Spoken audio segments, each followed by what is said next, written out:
Symbols of pride and strength still flutter amid vast wastelands of destruction.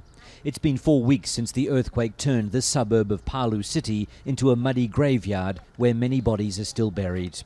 When the earthquake struck, these communities largely disappeared in a process called liquefaction, when the earth beneath the surface turned to mud, swallowing people and buildings.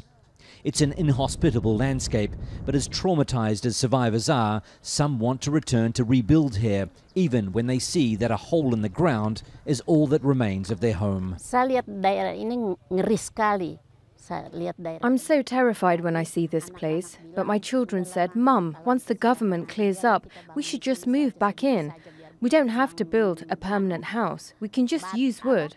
So I finally agreed. I have to follow my children. We don't have anywhere else to live, so we'll just come back here. That may not be their decision to make, though, if the government goes ahead with a new master plan to rebuild the city. Those that used to live in this suburb of BALAROA and a neighbouring community will be relocated. The government says the ground is too unstable to rebuild here, which it seems has always been the case. Since the disaster, it's emerged that the government knew areas like this were particularly dangerous. 6 years ago, its own experts drew a map of Palu city, highlighting areas where there was a high risk of liquefaction occurring in an earthquake. This was one of those so-called red zones where hundreds, if not thousands of people died. Local government leaders wouldn't give Al Jazeera an interview.